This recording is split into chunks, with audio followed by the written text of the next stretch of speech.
بسم اللہ الرحمن الرحیم الحمد للہ رب العالمین والصلاة والسلام علی سید الانبیاء والمرسلین وعلی آلہ واصحابہ اجمعین ومن تبعہم بإحسان الی یوم الدین اما بعد فاعوذ باللہ من الشیطان الرجیم بسم اللہ الرحمن الرحیم سبحانک لا علم لنا الا ما علمتنا انک انت العلیم الحکیم صدق اللہ العظیم۔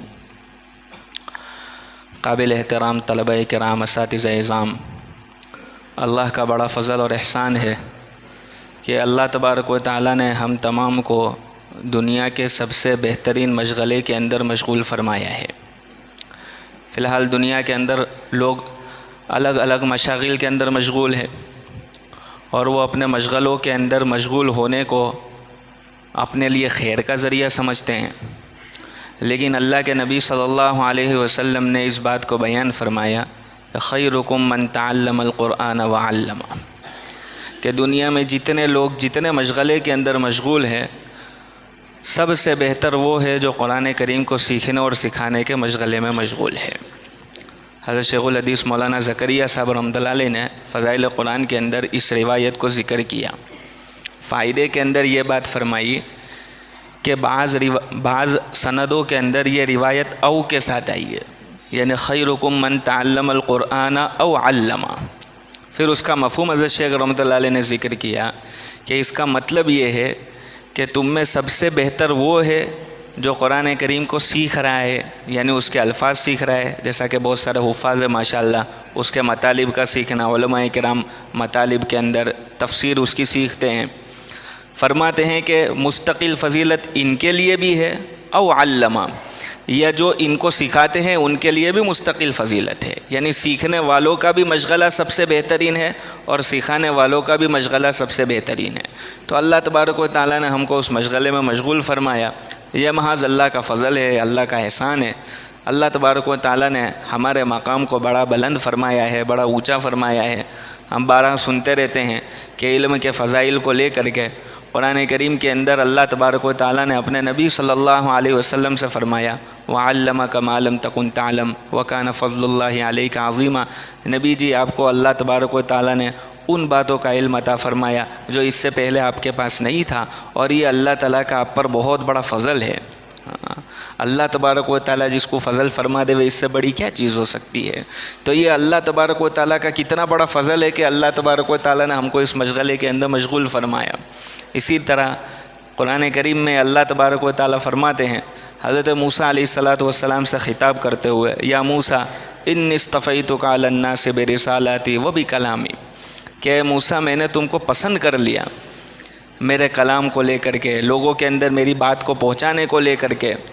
اس کی تفسیر میں ابن کثیر رحمۃ اللہ علیہ نے اس بات کو ذکر کیا ہے کہ جیسے اللہ تبارک و تعالیٰ کی طرف سے انتخاب نبوت کے لیے ہوتا ہے، اسی طرح اللہ تعالیٰ کی طرف سے انتخاب علوم نبوت کے لیے بھی ہوتا ہے۔ یہ اتفاق نہیں ہے، اسلام اساتذہ کرام سے ہمارے سنتے رہتے ہیں، ہمارے اکابر جو آتے ہیں وہ ہم کو بتلاتے رہتے ہیں، ہم ان کی زبانوں سے سنتے رہتے ہیں کہ ہمارا اس جگہ کے اوپر یہاں چار دیواری کے اندر جمع ہو جانا کوئی اتفاقی شے نہیں ہے کہ ایسے ہی ہم جمع ہو گئے ہیں، بلکہ یہ اللہ تبارک و تعالیٰ کا انتخاب ہے۔ بغیر اللہ تبارک و تعالیٰ کے انتخاب کے ہم یہاں پر جمع نہیں ہو سکتے۔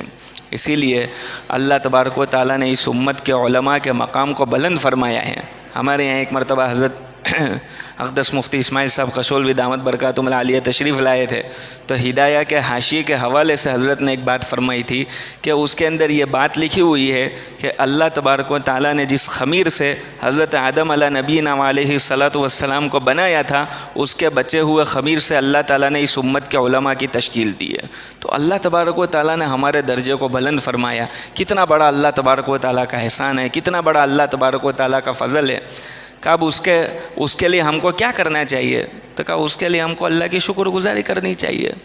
ہم بارہ سنتے رہتے ہیں نعمتوں کے بارے میں، ضابطہ یہی ہے کہ نعمتوں کی شکر گزاری کرو گے تو اللہ تبارک و تعالیٰ نعمتوں کے اندر اضافہ فرمائیں گے۔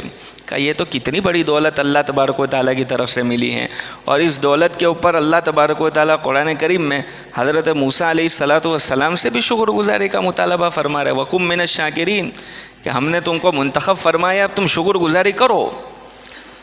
علماء کرام فرماتے ہیں کہ شکر گزاری کا تقاضا کیا ہے؟ جیسا ہم تو کرتے ہیں نا بھائی اللہ کا شکر ہے، ہمارے یہاں عرف کے اندر بولا اللہ کا لاکھ لاکھ شکر ہے، کروڑوں احسان ہے. ایک تو شکر گزاری یہ ہے. اب مختصر المعانی جنہوں نے پڑھی ہوگی، شرح تہذیب پڑھی ہوگی، وہاں شکر گزاری کی بحث بھی چلتی ہے کہ شکر کیسے ہوتا ہے، زبان سے بھی ہوتا ہے، عمل سے بھی ہوتا ہے. تو شکر گزاری ایک تو یہ ہے کہ آدمی زبان سے اللہ تبارک و تعالیٰ کا شکر ادا کرے، یہ بھی بہت بڑی چیز ہے. زبان سے اللہ تبارک و تعالیٰ کا نام لے لینا اور زبان سے اللہ تبارک و تعالیٰ کی تعریف کر دینا یہ کوئی معمولی چیز نہیں ہے.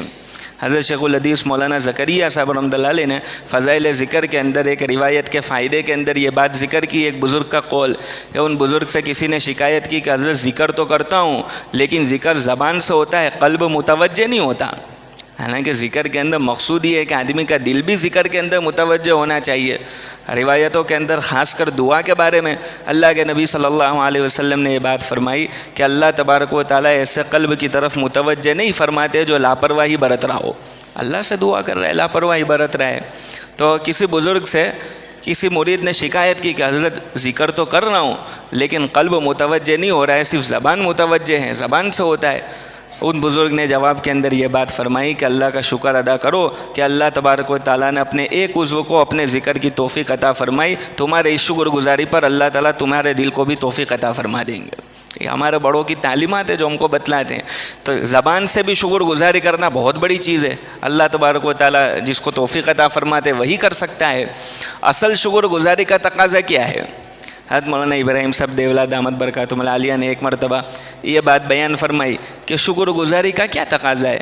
حضرت نے یہ فرمایا کہ شکر گزاری کا تقاضا یہ ہے کہ آدمی اپنی محنت کو بڑھا دے، آدمی اپنی محنت کو بڑھا. پھر حضرت نے مثال دی کہ اللہ کے نبی صلی اللہ علیہ وسلم کے بارے میں روایتوں کے اندر آتا ہے کہ اللہ کے نبی صلی اللہ علیہ وسلم نماز ایسی پڑھتے تھے کہ قدم مبارک کے اندر ورم آ جاتے تھے، حتیٰ تورت قدمہ ہو، روایتوں کے الفاظ ہے کہ قدم مبارک کے اندر ورم آ جاتے تھے. کسی نے کہا کہ اللہ کے رسول آپ اتنی محنت مشقت برداشت کرتے ہیں، حالانکہ اللہ تبارک و تعالیٰ نے تو قرآن کریم میں آپ کے متعلق فرمایا لیغفر لک اللہ ما تقدم من ذنبک وما تأخر، کہ آپ کی تو اگلی پچھلی ساری لغزش ہے. گناہ تو ہم نہیں کہہ سکتے اس لیے کہ نبی تو جو ہے وہ گناہوں سے معصوم ہوتے ہیں، ہمارا عقیدہ ہے. تو جو بھی اجتہادی لغزشیں ہیں وہ اگلی پچھلی تمام کے تمام اللہ تبارک و تعالیٰ نے درگزر کر دی. پھر بھی آپ اتنی مشقت کو برداشت کرتے ہیں، پھر بھی آپ اتنی محنت کرتے ہیں. اللہ کے نبی صلی اللہ علیہ وسلم نے فرمایا فلا اکون عبدا شکورا، کیا میں اللہ تبارک و تعالیٰ کا شکر گزار بندہ نہ بنوں؟ کہ شکر گزاری کا تقاضا یہ ہے کہ محنت بڑھا دی جاوے. تو ہم کو اللہ تبارک و تعالیٰ نے جب اس چار دیواری کے اندر علم کے حاصل کرنے کے لیے جمع فرما دیا ہے تو اس کی شکر گزاری کا تقاضا یہ ہے کہ ہماری محنت بڑھ جاوے، کہ جس علم کو حاصل کرنے کے لیے اللہ تعالیٰ نے جمع فرمایا ہماری ساری محنت کا محور اسی علم کو حاصل کرنا بن جاوے، اسی علم کی طرف یکسو ہو جاوے، ہم اسی کی طرف ہماری محنتیں بڑھ جاوے. باہر کی دنیا سے انگلش کے اندر لفظ بولا جاتا ہے کٹ آف، یعنی ہم باہر کی دنیا کی طرف توجہ نہیں ہے، پوری توجہ اسی کی طرف ہے کہ کیسے اس علم کو حاصل کرنے کے اندر. ایک بات یاد ہے چونکہ اس کے اندر بہت سارے طلبہ ایسے بھی ہوں گے جو حفظ کر رہے ہوں گے. حفظ کی فضیلت کے متعلق حضرت مفتی سعید صاحب پالنپور رحمۃ اللہ علیہ ہمارے یہاں تشریف لائے تھے تو ایک مرتبہ حضرت نے بہت عجیب بات فرمائی، گہری بات فرمائی، سمجھنے کی بات فرمائی. حضرت نے فرمایا کہ اللہ تبارک و تعالیٰ نے قرآن کریم کے اندر قرآن کریم کی حفاظت کا وعدہ فرمایا، انا نحن نزلنا الذکر وانا لہ لحافظون، کہ ہم نے قرآن کریم کو اتارا ہے اور ہم ہی اس کی حفاظت کرنے والے ہیں. حضرت رحمۃ اللہ علیہ نے ایک بات بیان فرمائی کہ عربی کی زبان کے اندر تو بہت وسعت ہے، جو طلبہ ہیں وہ جانتے ہیں. یعنی ہم جب پڑھتے تھے عربی دوم کے اندر تو ہم کو استاد فرماتے تھے کہ عین عربی کا ایک لفظ ہے. عین کے معنی ہم تو چشمے سے کرتے ہیں کہ عین کا معنی چشمہ ہوتا ہے، عین کا معنی آنکھ بھی ہوتا ہے. تو استاد نے کسی لغت کا حوالہ دے کر فرمایا کہ اس کے لیے 71 الگ الگ الفاظ عربی کے اندر ہیں. ایک چیز کی تعبیر کرنے کے لیے کتنے الفاظ عربی کے اندر، 14ویں رات کے چاند کو بیان کرنے کے لیے الگ، ڈوبتے ہوئے چاند کو بیان کرنے کے لیے الگ، اگتے ہوئے چاند کو بیان کرنے کے لیے الگ.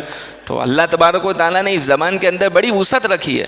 تو حضرت رحمۃ اللہ علیہ نے فرمایا کہ قرآن کریم کی حفاظت کے مفہوم کو بیان کرنے کے لیے بہت سارے الفاظ تھے جن الفاظ کے ذریعے سے قرآن کریم کی حفاظت کے مفہوم کو بیان کیا جا سکتا تھا. فرماتے ہیں کہ اللہ تبارک و تعالیٰ نے حافظون کے لفظ کو ذکر کر کے اس کی طرف اشارہ کیا کہ قیامت تک اللہ تعالیٰ قرآن کریم کی حفاظت کا کام حافظوں کے ذریعے سے لیں گے. ہمارے مقام کو اللہ تبارک و تعالیٰ نے بلند کیا. تو اب ہماری محنت کا محور یکسوئی کے ساتھ ہم محنت کرنے والے بنے, لگن کے ساتھ محنت کرنے والے بنے. محنت کا پہلا درجہ ہے دھیان سے سننا. فاستمع لما یوحی. اللہ تبارک و تعالیٰ نے حضرت موسیٰ علیہ السلام کو فرمایا کہ دھیان سے سننا جو بات تم سے کہی جا رہی ہے, جو وحی کہی جا رہی ہے, جو وحی کی جا رہی ہے, اس کو دھیان سے سننا. اس لیے ہمارے اساتذہ نے ہم سے بارہا کئی مرتبہ فرمایا ہوگا کہ بھائی ہم علوم نبوت حاصل کر رہے ہیں تو اب یہ ہے کہ ہم سبق کو دھیان سے سنیں. سبق کے اندر ہمارا دھیان ادھر نہ ہو, بلکہ استاد جو کہہ رہے ہیں اس کی طرف ہمارا دھیان ہو. ہمارے استاد مولانا حبیب صاحب ہم سے فرمایا کرتے تھے کہ بہت سی مرتبہ بعض طلبہ ایسے ہوتے ہیں جو ذہین ہوتے ہیں. اللہ تبارک و تعالیٰ نے ہر ایک کی صلاحیت علیحدہ رکھی ہوتی ہے. بعض طلبہ ذہین بھی ہوتے ہیں, تو بسا اوقات وہ یوں سمجھتے ہیں کہ یہ استاد صاحب تو جو کہہ رہے ہیں وہ شرح میں سے کہہ رہے ہیں, اب میں بھی شرح میں سے حل کر لوں گا. ابھی استاد کے سبق میں جی لگتا ہے نہیں لگتا ہے, کچھ ہمارا نقصان تو ہے نہیں. جو استاد کہہ رہے ہیں وہ شرح میں سے کہہ رہے ہیں, میں شرح میں سے دیکھ لوں گا تو کام ہو جائے گا. تو فرما دیتے کہ حضرت مفتی سعید صاحب پالنپور رحمۃ اللہ علیہ یہ فرمایا کرتے تھے کہ ہمارے اکابرین علماء دیوبند کا شیوا یہ ہے کہ علوم جو ہے وہ سینہ در سینہ منتقل ہوتے ہیں. کتابوں سے تو نقوش ملتے ہیں, علم نہیں ملتا ہے. علم تو سینہ در سینہ منتقل ہوتا ہے. استاد کے سبق کے ناگے کی بدل کوئی بھی چیز نہیں بن سکتی ہے. چاہے اس کتاب کی ساری شرح آدمی پڑھ لے تب بھی استاد کے سبق کا بدل وہ بات نہیں بن سکتی ہے. اس لیے استاد کے سبق کے اندر دھیان سے حاضری دیتے ہوئے جو کچھ کہا جا رہا ہے اس کو دھیان سے سننا, مطالعے کے اندر ان باتوں کو لینا, اسی طریقے سے تکرار کے اندر دھیان دینا. اور آج کے زمانے کے اندر تو ہمارے سامنے یہ باتیں ہیں کہ دنیا کے اندر الگ الگ طریقے کے فتنے الگ الگ طریقے سے الگ الگ انداز کے اندر واقع ہو رہے ہیں. ابھی آپ ہی کے یہاں پر تھوڑے عرصے پہلے حضرت مفتی یاسین ندیم الواجدی صاحب کا پروگرام ہوا تھا, جس کے اندر حضرت نے علیحدہ فتنے بتلائے تھے کہ دنیا کے اندر الہاد کا الگ فتنہ چل رہا ہے, ذہنی ارتداد کا الگ فتنہ چل رہا ہے. امت کے بہت سے نوجوان ایسے ہیں جو فکر کے اعتبار سے, جو ذہن کے اعتبار سے ارتداد کی طرف جا رہے ہیں. اب اس کا حل کون پیش کرے گا؟ کہ اس کا حل اللہ تبارک و تعالیٰ نے ہمارے پاس رکھا ہے. ہم جتنی محنت کے ساتھ لگن کے ساتھ پڑھیں گے اور جتنی مضبوطی کے ساتھ اور جتنے ٹھوس پن سے اب علم کو حاصل کریں گے تو ہم ان آنے والے چیلنجز کا, ان آنے والے فتنوں کا مقابلہ کر سکیں گے. اور یہ ہوتا ہے نا, کبھی آدمی کے ذہن کے اندر یہ بات ہوتی ہے کہ مدرسے کی چار دیواری کے اندر تو پرانی باتیں پڑھائی جاتی ہیں, اب نئے چیزیں دنیا کے اندر چل رہی ہے, تو اب ان کا مقابلہ کیسے کیا جا سکتا ہے. حضرت تھانوی رحمۃ اللہ علیہ کتنا بڑا بزرگوں میں تھے. حضرت تھانوی رحمۃ اللہ علیہ کا فیض آج تک جاری ہے, اور کب تک جاری رہے گا اللہ ہی کو معلوم. اتنا بڑا اللہ تبارک و تعالیٰ نے حضرت تھانوی رحمۃ اللہ علیہ سے کام لیا. ہر فن کے ماہر آدمی تھے. حضرت تھانوی رحمۃ اللہ علیہ سے کسی نے پوچھا کہ حضرت اللہ تعالیٰ نے آپ کو یہ مقام کیسے عطا فرمایا؟ کچھ خاص مطالعہ کرتے تھے؟ کچھ نوا کیا دیکھتے ہو؟ کچھ نوی کوئی باتیں ہو, کوئی ایسی چیز ہوئے جو. تھانوی رحمۃ اللہ علیہ نے فرمایا کہ میں نے اپنی طالب علمی کے زمانے میں درسیات کے علاوہ کسی بھی چیز کا انہماک نہیں رکھا تھا. درسیات کا ایسا انہماک, جو باتیں ہم کو پڑھائی جا رہی ہے اس کا ایسا انہماک. سارے حاشیے ہم نے حل کر لیے, ساری شروحات ہم نے دیکھ لی, کوئی چیز سمجھ میں نہیں آ رہی ہے, استاد سے ہم نے اس کو پوچھ لیا, استاد سے ہم نے اس کو حل کرا لیا. درسیات کے انہماک سے اللہ تبارک و تعالیٰ نے اپنے فضل سے علوم کے اندر وہ پختگی عطا فرمائی کہ آج اتنا زمانہ گزرنے کے بعد حضرت کی جو کتاب ہے الانتباہات المفیدہ, حضرت مفتی یاسین صاحب بھی آئے تھے تب اس کا تذکرہ فرمایا کہ لوگ کہتے ہیں کہ اب ان فتنوں کے مقابلے کے لیے ہم کون سی کتابیں پڑھیں. کہا ہمارے بڑوں نے جو کتابیں لکھی ہے وہی ان فتنوں کے تدارک کے لیے کافی ہے. تو انہوں نے یہ چیز کہاں حاصل کی تھی؟ اسی چار دیواری میں حاصل کی تھی. حضرت قاسم حضرت نانوتوی رحمۃ اللہ علیہ کے بارے میں فرمایا, حضرت مفتی رشید احمد صاحب گنگوئی رحمۃ اللہ علیہ کی کتب کا حوالہ دیا, حضرت مولانا اشرف علی صاحب تھانوی رحمۃ اللہ علیہ کی یہ کتاب جو ہے الانتباہات المفیدہ دنیا کی کئی زبانوں کے اندر اس کا ترجمہ ہوا, اور انگریزی کے اندر تو سب سے زیادہ اس کا ترجمہ ہوا. تو وہ کہاں پر حاصل کیا تھا؟ وہ اسی چار دیواری کے اندر محنت کے ساتھ, دھیان کے ساتھ, اپنے آپ کو درسیات کے اندر منہمک کر کے ان چیزوں کو حاصل کیا تھا کہ آنے والے فتنوں کا بھی تدارک اللہ تبارک و تعالیٰ نے اس کے اندر رکھا ہے. اس لیے ہم اپنے سبق کو دھیان سے سنیں, دھیان کے ساتھ, لگن کے ساتھ, محنت کے ساتھ اپنے علم کو حاصل کریں. اسی طریقے سے یوں فرماتے ہیں کہ ہم علم علم حاصل کریں تو حسن نیت کے ساتھ علم کو حاصل کریں. جیسا کہ ہم سب جانتے ہیں کہ بھئی بخاری شریف کی روایتوں کے اندر, مشکات شریف کی روایتوں کے اندر انما الاعمال بالنیات کا تذکرہ ہے کہ عمل کا دار و مدار نیتوں کے اوپر ہے.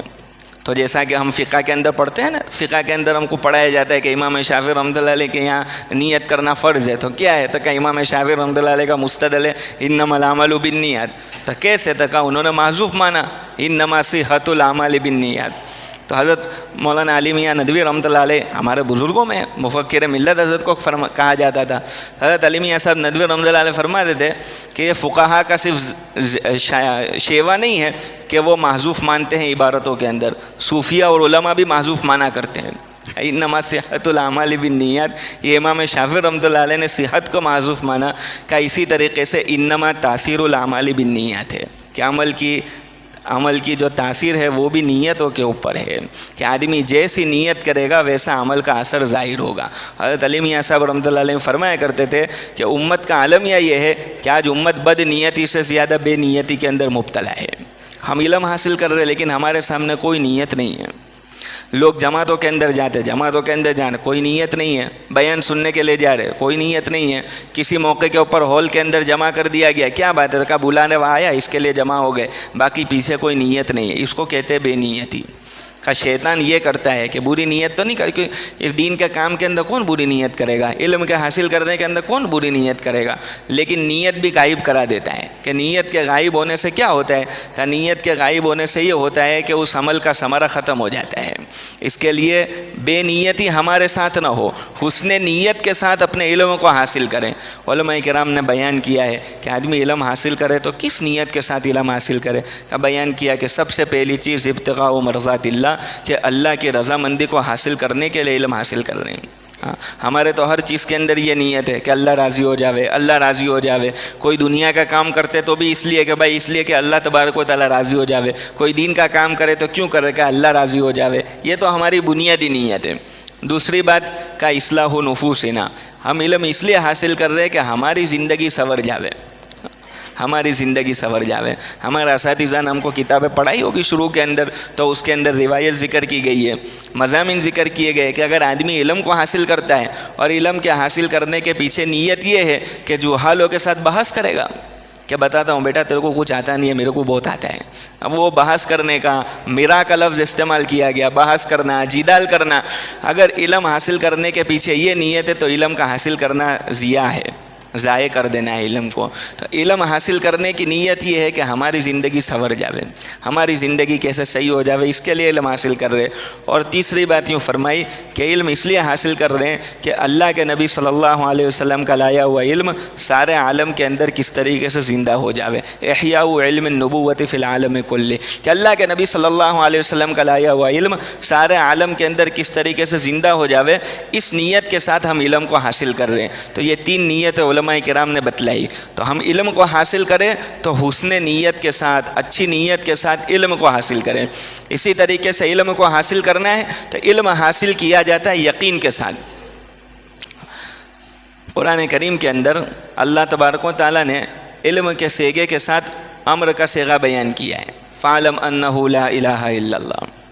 علماء کرام یوں فرماتے ہیں کہ یہ علم کا سب سے پہلا تقاضا ہے، فَاعْلَمْ أَنَّهُ لَا إِلَٰهَ إِلَّا اللَّهُ وَاسْتَغْفِرْ لِذَنبِكَ وَلِلْمُؤْمِنِينَ وَالْمُؤْمِنَاتِ، کہ اس بات کا علم کرو اور اس بات کا علم رکھو، اس بات کا یقین کرو کہ اللہ کے سوا کوئی معبود نہیں ہے۔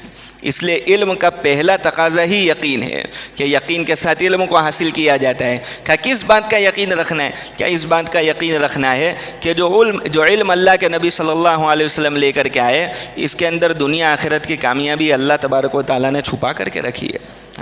کہ اللہ تبارک و تعالیٰ نے ساری کامیابی دنیا کی بھی آخرت کی بھی اس علم کے اندر چھپا کر کے رکھی ہے۔ صحابہ کرام رضی اللہ تعالیٰ عنہ مجمعین کے واقعات کے اندر ہم کو یہ بات ملتی ہے، ان کو کتنا اس بات کے اوپر دسترس حاصل تھی۔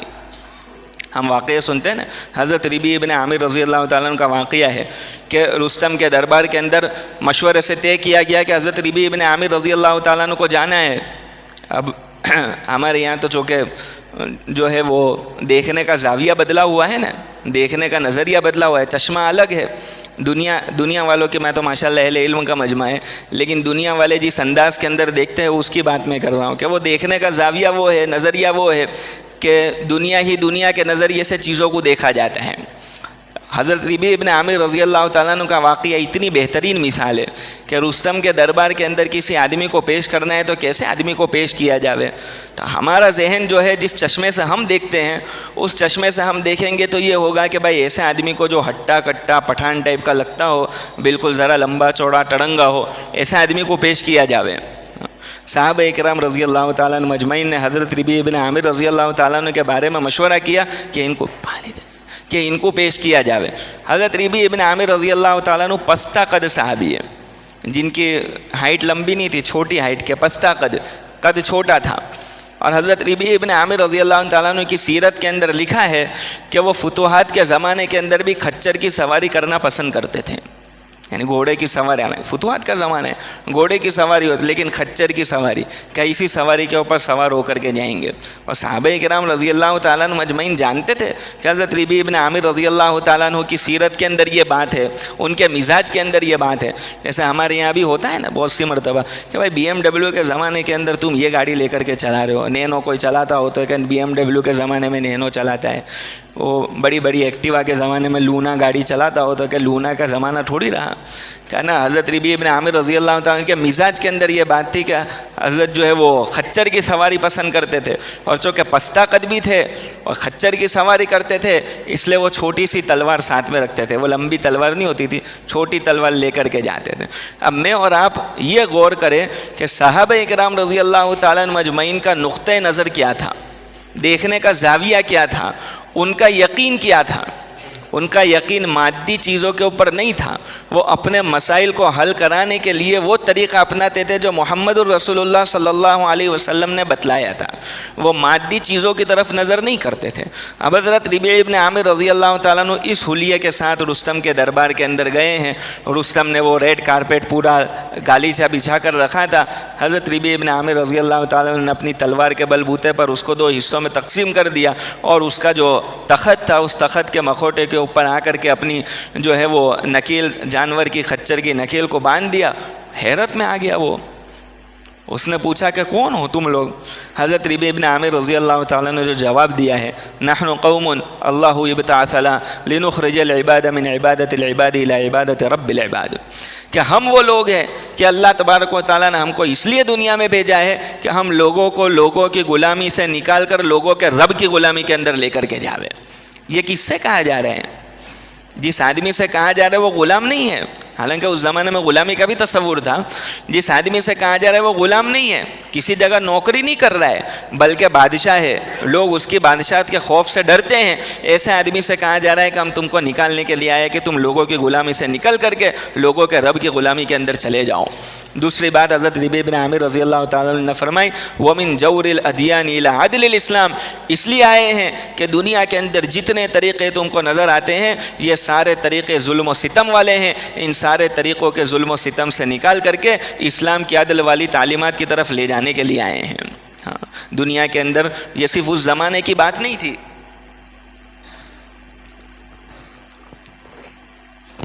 یہ ہر زمانے کی بات ہے.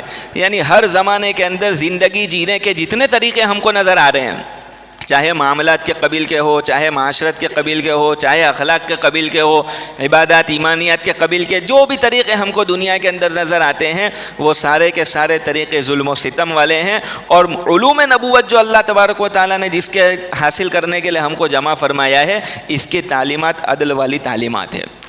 چھوٹی سی 2 مثالیں معاملات کی, معاشرت کی, تاکہ بات ہم کو اچھے سے سمجھ میں آ جاوے. دنیا کے اندر آج معاملات کے اعتبار سے ہم دیکھتے ہیں کہ سودی نظام دنیا کے اندر غالب ہے. سودی نظام کے اندر بظاہر کیا ہوتا ہے؟ سودی نظام کے اندر بظاہر یہ ہوتا ہے کہ سود لینے والا اپنے آپ کو طاقتور محسوس کرتا ہے, وہ ظاہر کے اعتبار سے پنپتے جاتا ہے, حالانکہ اصلاً نہیں پنپتا. یمحق اللہ الربا ویربی الصدقات, یہ اللہ تبارک و تعالیٰ کا فیصلہ ہے کہ اللہ تبارک و تعالیٰ سود کو مٹا کر کے رہتا ہے اور اللہ تبارک و تعالیٰ صدقات کو بڑھاتا ہے.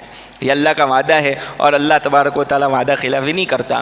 اس لیے حسن بصری رحمۃ اللہ علیہ کا قول حضرت شیخ رحمۃ اللہ علیہ نے ذکر کیا کہ سود کا خاتمہ اللہ تعالیٰ 40 سال میں تو کر ہی دیتا ہے, نظر آ جاتا ہے. علماء کرام کو اللہ جزائے خیر عطا فرماوے کہ وہ چھوٹی چھوٹی باریکیاں بھی ہم کو بیان کر دیتے ہیں.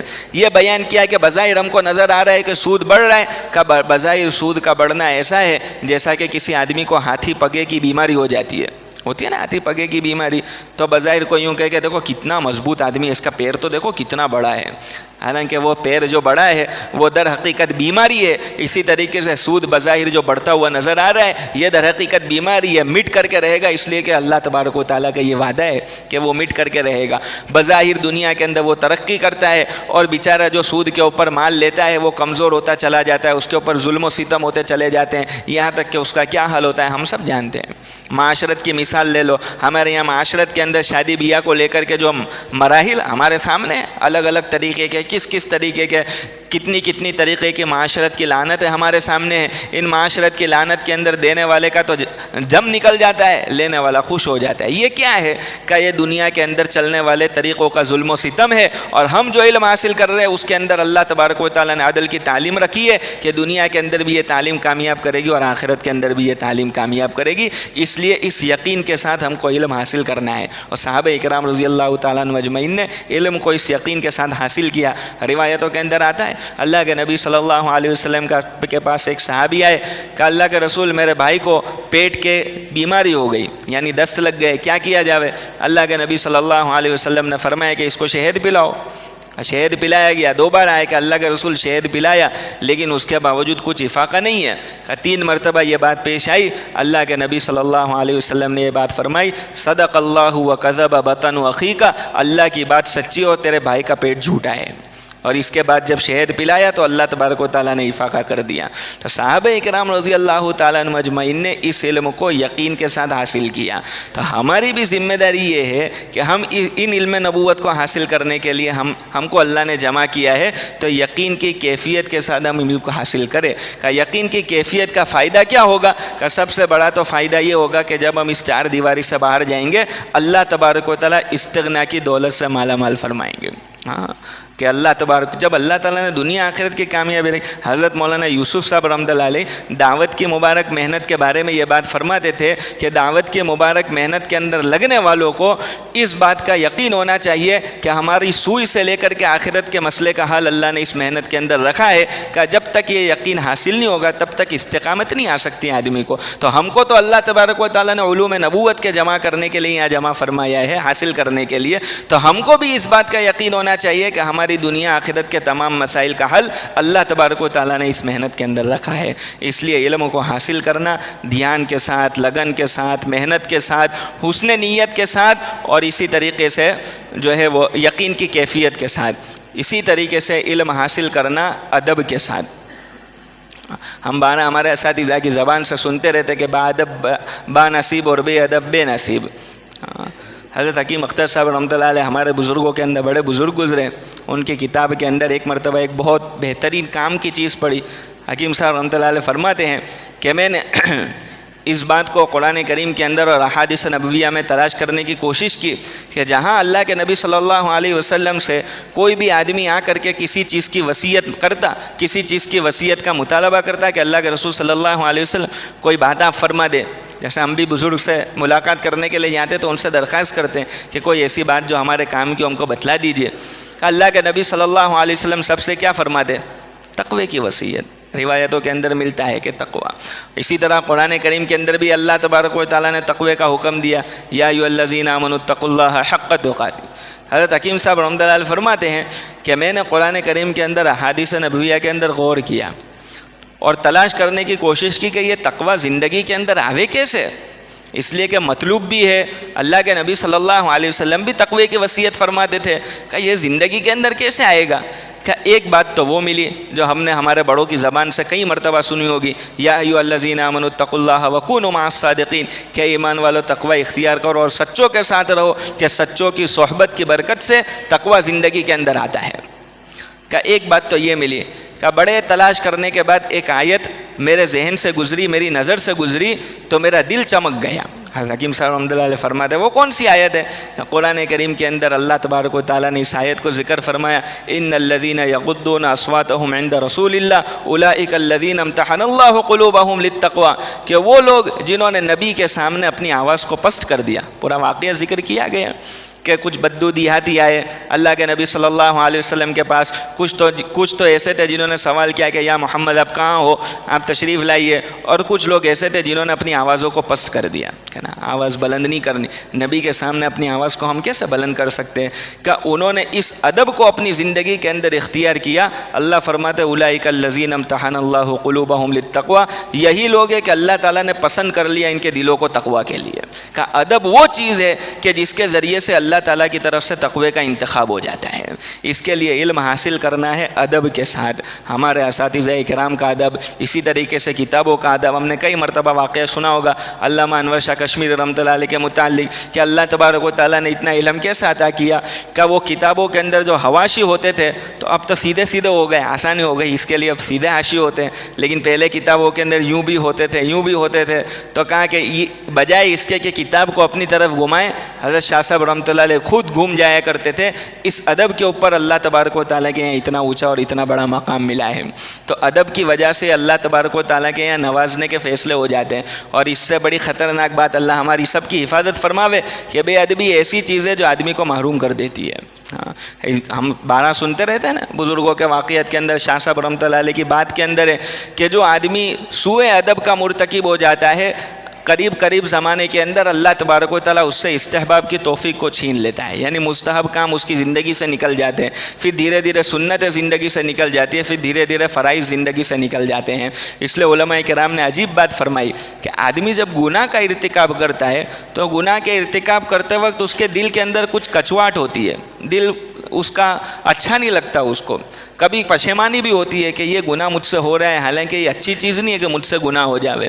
تو وہ آدمی اس بات کے اوپر پشیمان ہوتا ہے کہ اس کے بارے میں امید ہے کہ انشاءاللہ اللہ تعالیٰ اس کو عنقریب توبہ کی توفیق عطا فرما دیں گے. کیوں؟ اس لیے کہ اس کے دل کے اندر پشیمانی ہے. لیکن بے ادبی ایسی چیز ہے کہ آدمی جرأت سے کرتا ہے.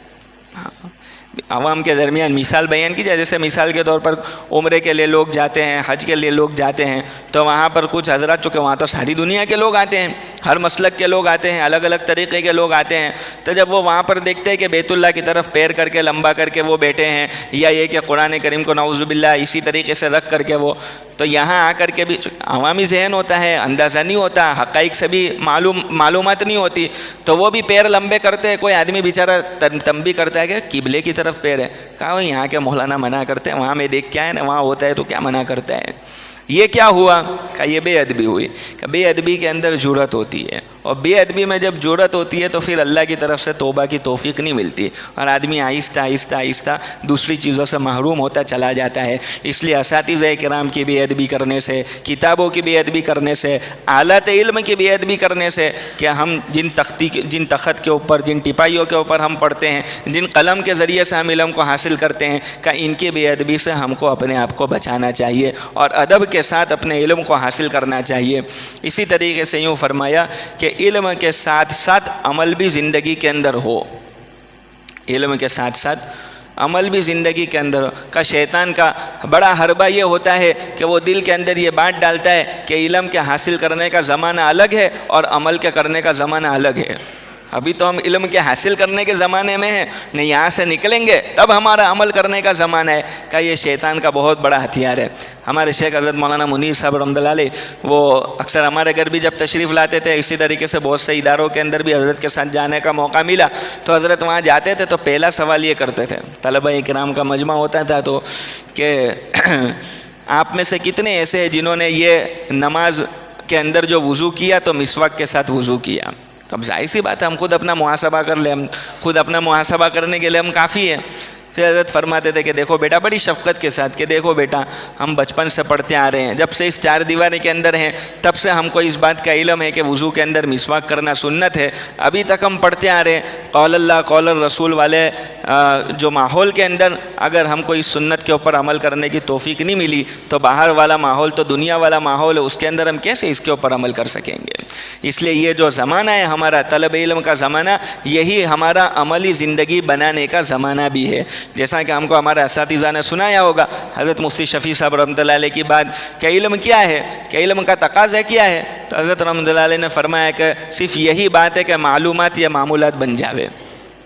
یعنی جو علم ہم حاصل کر رہے ہیں وہ علم ہماری زندگی کے اندر عملی طور پر آ جاوے، یہ علم کا تقاضا ہے۔ اس لیے کہ دوستو بزرگوں، علم کوئی نقوش کا نام تو ہے نہیں، جیسا حضرت مفتی سعید صاحب پالنپور رحمۃ اللہ علیہ کی بات کو ذکر کیا، حضرت فرماتے تھے کہ بھائی علم تو نقوش کا نام نہیں ہے۔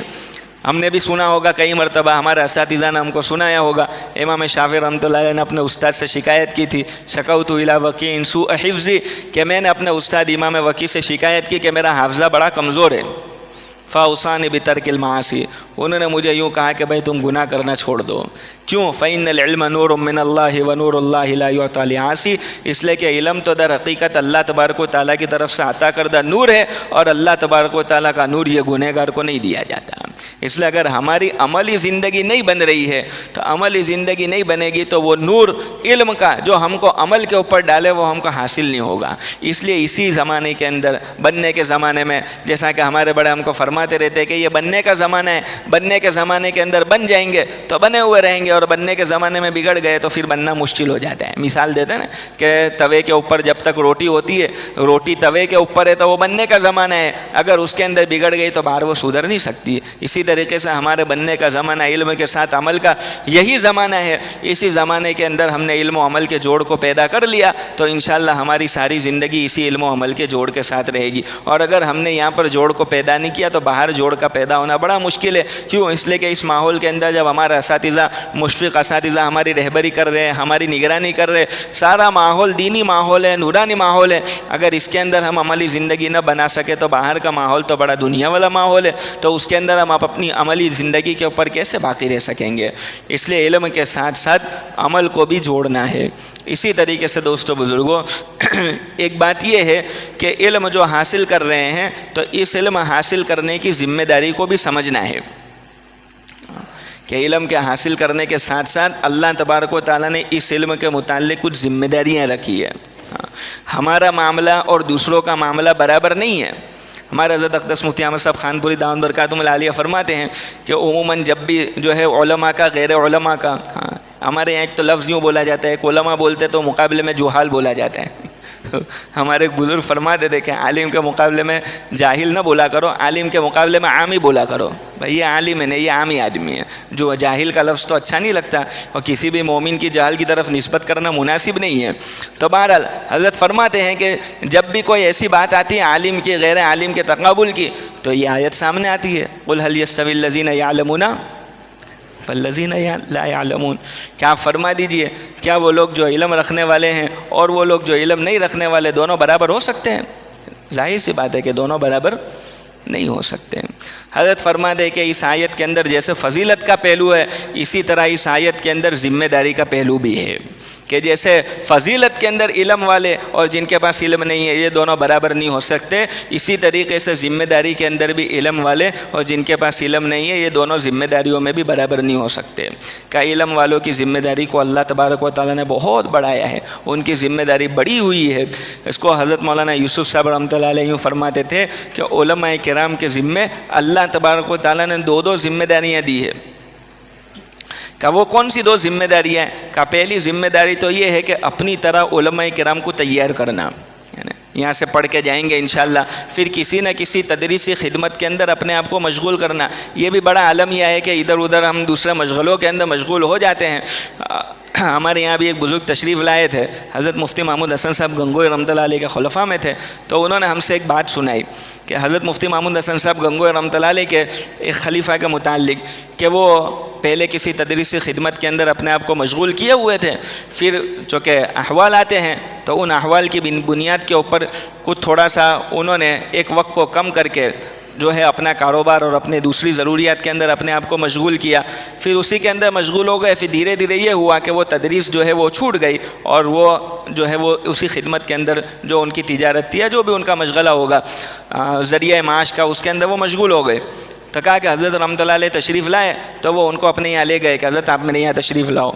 اور پھر حضرت کو بتلایا کہ دیکھو حضرت یہ مشغلے کے اندر مشغول ہوں، الحمدللہ اللہ کے حکم سے سالانہ یہ نکلتا ہے، زکوٰۃ جو نکلتی ہے زکوٰۃ کے علاوہ 2.5% میں للہ بھی نکالتا ہوں، اللہ کے راستے میں خرچ کرتا ہوں، مدارس میں اتنا، اور انہوں نے ساری چیزیں بیان کی۔ حضرت رحمۃ اللہ علیہ نے آخر میں ایک جملہ فرمایا کہ بھائی میں تو یوں سمجھتا ہوں کہ تم 2 رکعت صلاۃ التوبہ پڑھ کر اللہ تبارک و تعالیٰ سے معافی مانگو کہ تم سے کون سا ایسا گناہ ہو گیا کہ تدریس تم سے چھڑا لی گئی۔ بڑوں کی نظریں بڑی ہوا کرتی تھی۔ تو یہ مشغلہ کہ ہم جیسے علم کو حاصل کر رہے ہیں، دنیا کے اندر بھی لوگ علم کو حاصل کرنے والے بنے، یہ ایک ذمہ داری علماء کرام کی۔ اور دوسری ذمہ داری حضرت مولانا یوسف صاحب رحمۃ اللہ علیہ فرماتے تھے کہ دوسری ذمہ داری یہ ہے کہ امت کے اندر جو مختلف طبقات ہیں ان مختلف طبقات کو ان کے طبقے کا علم دیا جاوے۔ کیوں؟ اس لیے کہ ان کے طبقات کا علم تو ہمارے پاس ہے، بھائی زراعت کا علم ہمارے پاس ہے، شرکت کا علم ہمارے پاس ہے، مزاربت کے احکام کا علم ہمارے پاس ہے، بلکہ وہ حیض و نفاس کے علم بھی ہم پڑھتے ہیں، یہ ساری چیزیں ہم کو مسائل پڑھائی جائیں۔ یہ امت کے اندر بسنے والے مختلف طبقات ہیں کہ ان امت کے مختلف طبقات کو ان کا علم دیا جاوے۔ پھر حضرت رحمۃ اللہ علیہ فرماتے تھے ان امت کے اندر بسنے والے مختلف طبقات کو علم کیسے دیں گے؟ غیر طلب کو، جو بے طلب آدمی ہو وہ اس کو علم دینا تو مناسب نہیں نا، جس کے اندر طلب ہی نہیں ہے وہ کیسے علم، اس کو کیسے علم دیں گے؟ حضرت مولانا یوسف صاحب رحمۃ اللہ علیہ فرماتے تھے بے طلب آدمی کو تم اگر علم دینے کی کوشش کرو گے تو وہ احسان جتلائے گا۔ کیا کرے گا؟ ہمارے یہاں ہوتا ہے عجیب، حضرت مولانا یوسف صاحب رحمۃ اللہ علیہ کی باتیں بڑی عجیب ہوا کرتی ہیں۔ کہا کہ بے طلب آدمی کو اگر تم سامنے سے علم دو گے نا تو وہ کیا کرے گا؟ کا احسان جتلائے گا۔ اور پھر مثال دی کہ قرآن کریم میں اللہ فرماتے یمنون علیک ان اسلموا قل لا تمنوا علی اسلامکم، کہ نبی جی یہ آپ کے سامنے احسان جتلاتے کہ دیکھو یہ بھی کر رہے، یہ بھی کر رہے، یہ بھی کر رہے۔ اسلام ہم سب جانتے ہیں، ایمان اسلام کے اندر فرق کہ ایمان دل کی کیفیت کا نام ہے، اسلام ظاہری ارکان کو کہتے ہیں کہ ظاہری ارکان کچھ زندگی کے اندر ہے، اس کے اوپر وہ احسان جتلانے لگے کہ دیکھو ہم یوں بھی تو کرتے ہیں، یوں بھی تو کرتے ہیں، یوں بھی کرتے ہیں، کہ لا تمنوا علی اسلامکم، کہ تم احسان نہ جتلایا کرو۔ حضرت مولانا فرماتے تھے کہ اگر بے طلب آدمی کو علم دو گے نا تو وہ احسان جتلائے گا، اور یہ ہم نے دیکھا ہے ہوتا ہے۔ جس کے زندگی کے اندر طلب نہیں ہوتا، مسائل، اب اس کے سامنے جب مسائل آتے ہیں نا تو وہ یوں کہتا ہے کہ اب تم نے یوں بولا ایسا کرنے کا تو ایسا بھی کرا، یہ بھی کرا، یہ بھی کرا، اب تم کے تو یہ بھی نہیں کر سکتے، تو کرنے کا کیا پھر؟ یعنی وہ احکامات کے اوپر عمل کر کے تم ہم پر احسان جتلا رہے ہو۔ یہ تو شریعت ہے، دین ہے، اس کے اوپر عمل کرنا ہماری ذمہ داری ہے، یہ پابندی ہے جو شریعت نے بتلائی ہے۔ کیا نام تکا تو پھر بے طلب آدمی کو طبقات کے اندر جو بے طلب مجمع ہے اس کو دین کیسے دیں گے؟ حضرت مولانا یوسف صاحب رحمۃ اللہ علیہ فرماتے تھے ان طبقات کے اندر جو بے طلب مجمع ہے ان کے اندر طلب کو پیدا کرانا یہ بھی علماء کرام کی ذمہ داری ہے کہ ان کی زندگی کے اندر اس بات کی طلب پیدا ہو جاوے اور پھر وہ آ کر کے اپنے اپنے متعلق علم کو حاصل کرنے والے بنے۔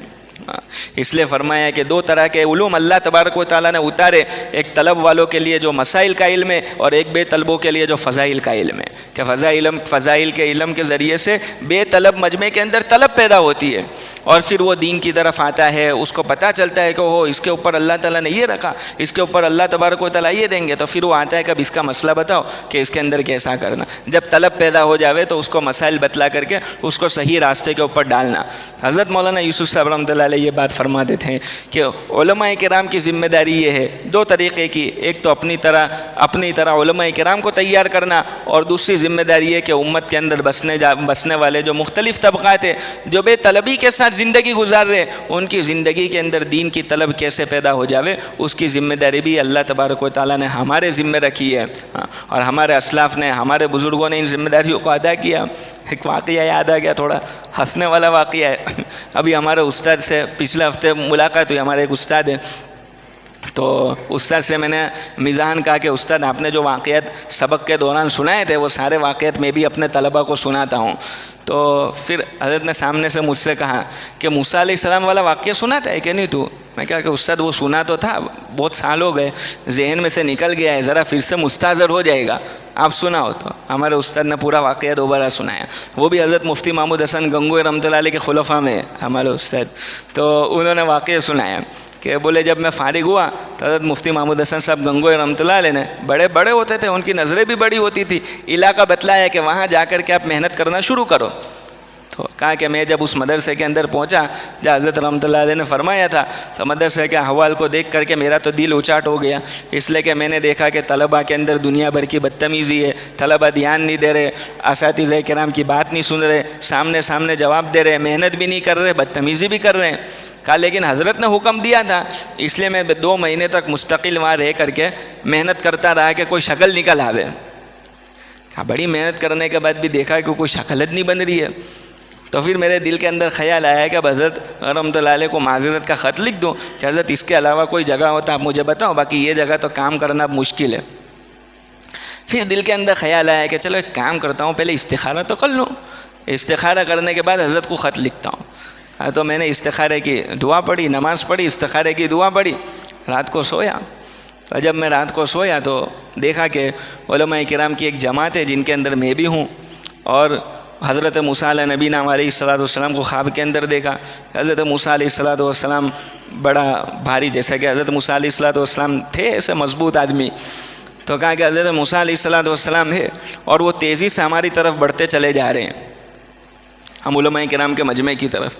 کافر حضرت موسیٰ علیہ السلام بالکل قریب آ کر کے میرا نام پوچھا کہ بھائی مجمع کے اندر یہ کون ہے؟ لوگوں نے کہا کہ یہ رہے، تو کہا کہ میرے پاس آئے اور بغیر کسی کلام کیے یوں 2 ہاتھ کیے اور مجھے 2 ہاتھ سے تماچا مارے۔ ایسا تماچا مارا کہ میری آنکھ کھلی تو میرے دونوں کان سن ہو گئے۔ میں نے پہلے تو اللہ کا شکر ادا کیا کہ گھوسا نہیں مارا، فَوَقَذَهُ مُوسَىٰ فَقَضَىٰ عَلَيْهِ، گھوسے کے اندر کبتی کا کام تمام ہو گیا۔ میں نے تو اللہ کا پہلے شکر ادا کیا کہ گھوسا نہیں مارا، لیکن وہ کیا ظاہر سی بات ہے کہ مجھے وہ عبرت ہو گئی کہ نا جب اللہ تبارک و تعالیٰ نے مجھے یہاں پر کام کرنے کے لیے بھیجا ہے تو اب کام کر کے ہی یہاں سے جاؤں گا۔ پھر حضرت فرماتے ہیں کہ اس کے بعد میں نے 8 سال وہاں نکالے، الحمدللہ مدرسے کا سارا نظام صحیح ہو گیا، ساری چیزیں قابو کے اندر آ گئی۔ تو بڑوں کو ذمہ داریوں کا اتنا احساس ہوتا تھا کہ وہ جدھر جاتے تھے ادھر جم کر کے محنت کرنا، کام کرنا، ہماری ذمہ داریاں کیا ہیں اس کو سمجھتے تھے۔ اس لیے دوستو بزرگوں، اس 4 دیواری کے اندر رہتے ہوئے بھی ہمارے اندر بھی ذمہ داری کا احساس پیدا ہو جاوے کہ اسی طرح جیسا کہ ذکر کیا تدریس تو اپنی جگہ ہے، وہ تو ہم کو کرنا ہی ہے انشاءاللہ، اس کے اندر موت تک اللہ تعالی ہم کو مشغول رکھے، عافیت کے ساتھ، رضامندی کے ساتھ اس کے اندر ہم کو مشغول رکھے۔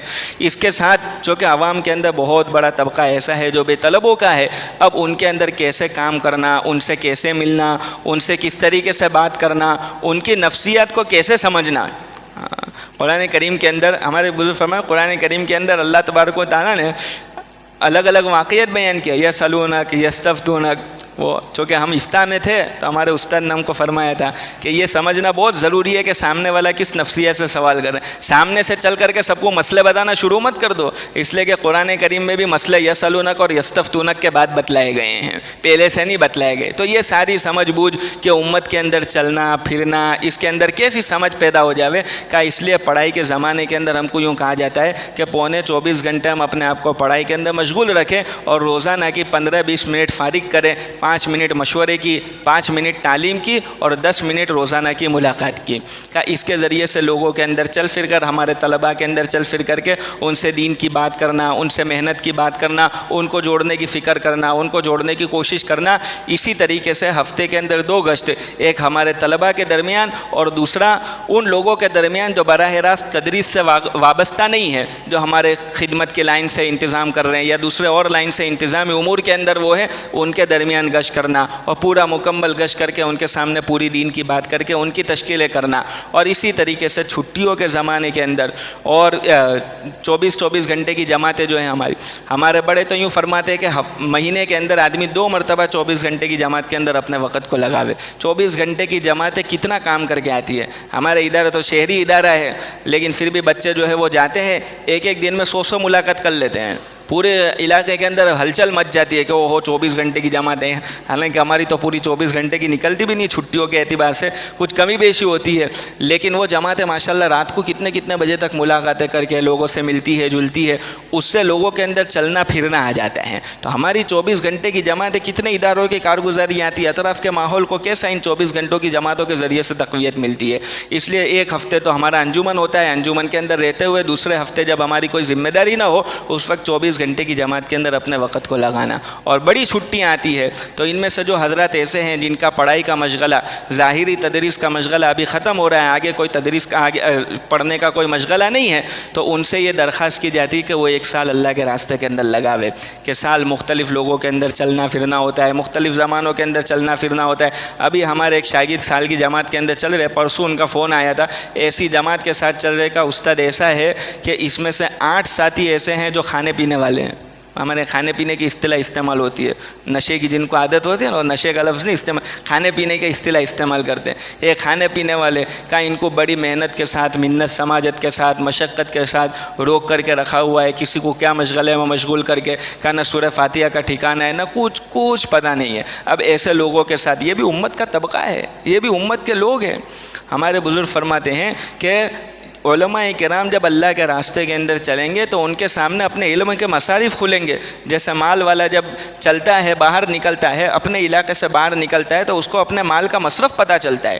اگر مال والا اپنے علاقے کے اندر رہتا ہے تو اس کے سامنے مال کا مصرف وہی ہوتا ہے جو سامنے والا آ کر اس کو لے کے جاتا ہے کہ فلاں جگہ دیکھو نے دینا ہے تو وہ دے دیتا ہے. اسی طرح علم والا، علماء کرام جب نکل کر کے باہر چلتے ہیں تو ان کے سامنے اپنے علم کا مصرف نظر آتا ہے کہ کسی کی سورہ فاتحہ صحیح نہیں، اس کی سورہ فاتحہ صحیح کرا دینی، کسی کو دعائے قنوت نہیں آتی، اس کی دعائے قنوت، کسی کی دعائے معصورہ. کتنے لوگ ایسے ہیں علماء کرام کے چلنے کی وجہ سے علماء تیار ہوتے ہیں. کیوں؟ اس لیے کہ عالم کی نظر تو گہری ہوتی ہے نا. وہ عالم کی نظر اس گہری ہوتی ہے، جب وہ چلتا ہے تو اس کے سامنے وہ باتیں ہوتی کہ اس علاقے کے اندر ایک عالم ہو تو کتنا بڑا فائدہ ہو جاوے. اب جب وہ لوگوں کی تشکیلیں کرے گا، دیکھے گا کہ چلے کی تشکیل قابو میں نہیں آ رہی ہے، 4 مہینے کی تشکیل قابو میں نہیں آ رہی ہے، 3 دن کی تشکیل قابو میں نہیں آ رہی ہے، تو اب وہ کہے گا کہ بھائی ایک کام کرو، آپ کے یہاں سے ایک لڑکا دے دو نا، چھوٹا بچہ. ہمارے ایک بزرگ فرما دے کہ آدمی کو جب موت کے اوپر پکڑتے تو بخار پہ راضی ہو جاتا ہے، خود پہ سے جب بچے پہ آ جاوے تو واندہ نہیں چل، لے جاؤ واندہ. تو اب اس کو ہم نے ترغیب دی، اس کو سمجھایا کہ تو اپنے بیٹے کو دیکھ عالم بنا، بہت فائدہ ہوگا. اگر اس کے کہنے سننے کی وجہ سے، علماء کرام کے چلنے کی وجہ سے وہ علماء کرام تیار ہو جاتے ہیں. ایسی کتنی کارگزاری ہیں کہ علماء کرام کے چلنے کی وجہ سے انہوں نے تشکیلیں کی تو ان علاقوں کے اندر اللہ تبارک و تعالیٰ نے علماء کرام کو پیدا کر دیا. اس لیے یوں فرماتے ہیں کہ سال ان حضرات سے کہا جاتا ہے کہ وہ سال اللہ کے راستے کے اندر لگاوے. الگ الگ لوگوں کے ساتھ چلنا، الگ الگ زمانوں میں چلنا، الگ الگ موسموں کے اندر چلنا، امت کے ساتھ چلنا پھرنا اور امت کے ساتھ گلنا ملنا، یہ ہمارے اندر آ جاتا ہے. اور پھر آگے چل کر کے تو ہمارے جو دینی مشغلے ہیں ان دینی مشغلوں کے اندر اپنے آپ کو مشغول کر دینا. حضرت شیخ الحدیث مولانا زکریا صاحب رحمۃ اللہ علیہ فرما دیتے ہیں، وہ علماء کرام جو اپنے آپ کو اس محنت کے ساتھ وابستہ کر دیتے ہیں، دعوت کی مبارک محنت کے ساتھ وابستہ کر دیتے ہیں، اللہ تعالیٰ ان کے علوم کے اندر بھی جیلا پیدا کر دیتا ہے، تیزگی پیدا ہو جاتی ہے، تیزی اللہ تبارک و تعالیٰ پیدا کر دیتے ہیں. اور یہ بات نہیں ہے کہ دونوں آپس میں ایک دوسرے کے متعارض ہے. حضرت مولانا ابراہیم صاحب دیولہ دامت برکاتہم العالیہ اکثر فرماتے ہیں کہ نبوت کے کاموں کے اندر کبھی بھی تضاد ہو ہی نہیں سکتا. یہ سب نبوت کے کام ہیں، یہ سارے نبوت کے، تعلیم بھی نبوت کا کام ہے، تدریس بھی نبوت کا کام ہے، اسی طرح تبلیغ بھی نبوت کا کام ہے، تزکیہ بھی نبوت کا کام ہے. کہ نبوت کے کاموں کے اندر کبھی تضاد ہو ہی نہیں سکتا. نبوت کے کاموں کے اندر تو ترتیب ہوتی ہے، وہ ترتیب سے اس کو کیا جاتا ہے. حضرت مثال دیتے ہیں جیسے کہ نماز کی، بظاہر قیام کے اندر جو آدمی ہوگا رکوع میں نہیں ہوگا، رکوع میں ہوگا سجدے میں نہیں ہوگا، سجدے میں ہوگا قعدے کے اندر نہیں ہوگا. یہ 4 الگ الگ ارکان ہیں. کہ ان متضاد ارکان کو کیسے ادا کیا جاوے؟ کہ ان متضاد ارکان کے درمیان ترتیب قائم کر لیں گے تو چاروں رکن ادا ہو جائیں گے. اسی طریقے سے نبوت کے کاموں کے درمیان اگر ترتیب پیدا کر دی جائے گی تو سارے نبوت کے کام انجام پا سکتے ہیں. تو جو پڑھنے کا زمانہ ہے وہ تو پڑھنے کا زمانہ ہے. اب جب چھٹیوں کا زمانہ ہے، آگے چل کر کے ہم کو مشغلوں کے اندر مشغول ہونا ہے، اس سے پہلے 1 سال اللہ کے راستے کے اندر ہم کو لگانا. اسی طریقے سے جو حضرات ابھی پڑھائی کر رہے ہیں، جو آگے کے درجوں کے اندر ہے، ان کی چھٹیوں کے اندر ان سے یوں کہا جاتا ہے کہ وہ چلوں کی جماعت بنا کر کے اللہ کے راستے کے اندر جاوے. ہماری جماعت ماشاءاللہ کارگزاری سنانے کی ضرورت نہیں، ہمارے سامنے مثالیں کہ جماعت مختلف علاقوں کے اندر جاتی ہے، مختلف علاقوں کے اندر قرآن کریم کی تراویح سنا کر کے آتی ہے. کتنے علاقوں کے اندر ہماری ان چلنے والی جماعتوں کے ذریعے سے حفاظ پیدا ہو گئے.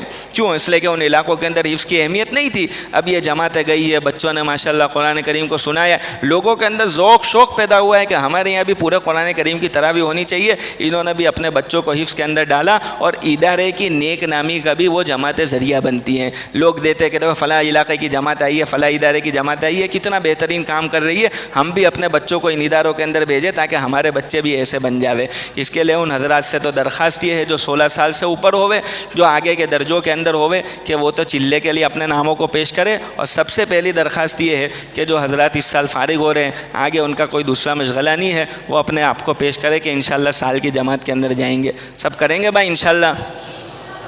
بتلاؤ بھائی, سال کے لیے کھڑے ہو جاؤ. ماشاءاللہ,